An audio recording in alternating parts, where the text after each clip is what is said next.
Hey, what's up, you amazing hackers? Hope you're all doing well today. I'd like to take a moment to talk about security incident reported on, at least where I found out about it, by Troy Hunt. The real reporters are LastPass themselves, of course, but Troy has been tweeting about this. Now, if you guys don't know who Troy is, he is the creator of Have I Been Pwned? I'm sure you guys know that website, and a bunch of other cool things, so make sure to give him a follow.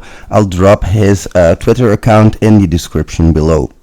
Security incident at LastPass. This feels like one of those abundance of caution things without tangible impact on subscribers.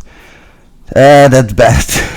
That is really bad. If you guys don't know LastPass, I'll show you guys the website for a moment as well. This is a digital fingerprinting system with passwords that you can put in here, and then of course, as always, it monitors the dark web for leaks of your passwords, sharing of passwords being enabled, strong storage of passwords, digital file records as well.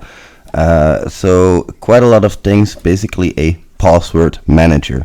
As you can see, an Apple or a smartwatch application, a mobile application, and of course a web application involved.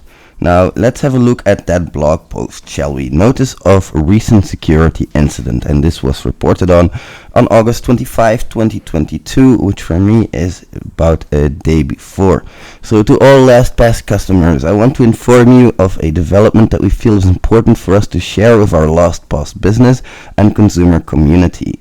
2 weeks ago, we detected some unusual activity within portions of the LastPass development environment.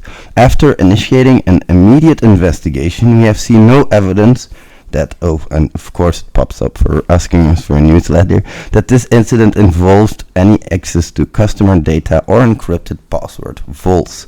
We have determined that an unauthorized party gained access to portions of the LastPass development environment through a single compromised developer account and took portions of the source code and some proprietary LastPass technical information. That is very, very close to information stealing and things like that. If you're already in the development environment, you're basically in for almost putting in some piece of source code, a time bomb, hiding it well. These things happen. We have determined, that has already been read. In response to the incident, we have deployed containment and mitigation measures and engaged a leading cybersecurity and forensics firm. If you guys don't know, phishing is a very big thing in these cases where developers just get phished out of their information. So that can definitely happen. Now, I'm not saying that is the case here. I'm just saying it is a possibility.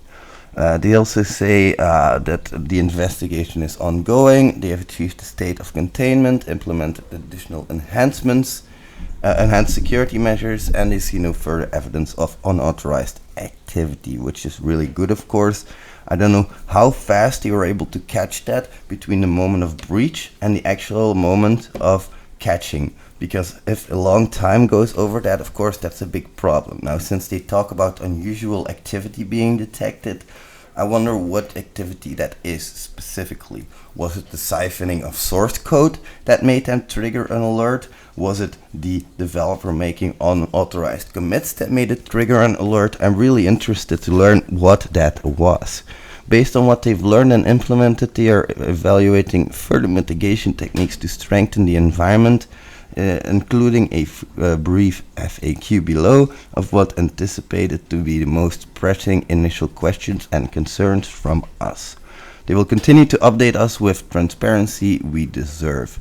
So thank you for your patience, is what they say. Number 1, has my master password or the master password of my users been compromised? And the answer is a clear no. So the incident did not compromise the master passwords. They're never stored or have knowledge of the master passwords in LastPass themselves. So that's a great thing. It means that separation of security is in place properly. They utilize an industry standard zero knowledge architecture that ensures LastPass can never know or gain access to our customer's master password. Beautiful, love that. If you guys want to know more, of course, feel free to have a look at it. Definitely recommend it. Has any data within the vault of the user or the user's vault been compromised? Again, no. The incident occurred in their development environment.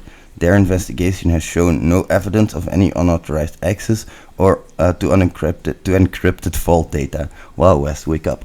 Our zero-knowledge model ensures that only customers has access to decrypt vault data. Again, good policy. I love that fact that they have zero knowledge of the actual data itself, that is all stored by the user. Has any of the personal information or the personal information of the user been compromised? Again, no. The investigation has shown no evidence of any unauthorized access to customer data in our production environment. That worries me a little bit because I'm a QA engineer. I know how these things go. Sometimes, and I'm not saying LastPass is doing this at all, but I know that sometimes production data is copied onto a test environment or a development environment to have data to populate it with, so you can test it properly. Otherwise, you would have to generate test data from scratch. This is supposed to be scrambled, supposed to be. Not everywhere is this happening, so again, I'm a little bit concerned, but not too concerned about this. Usually it seems that since they have a zero knowledge policy in place, they should have this thing nailed down. But again, I'm not making any promises, not guarantees, just telling you guys how it sometimes goes with other companies. The next one, what should I do to protect myself and my vault data? At this time, we do not recommend any action on behalf of our users or administrators. As always, we recommend that you follow our best practices around setup and configuration of LastPass, which can be found here. Also, great article. Again, if you use LastPass, definitely go through that. How can more information be obtained? And again, information will be posted to the blogs. Now, no news has come out as the making of this video. If something notable comes out, I'll definitely try to update you guys. But for now, this is the situation. LastPass seems to have been breached on their development environment. No production data seems to be harmed. It's just about source code, it seems, although source code can also be a powerful weapon in this war we are fighting. Thank you very much, my friends. I hope you enjoyed watching, and I hope I'll see you in the next one. Bye, amazing hackers!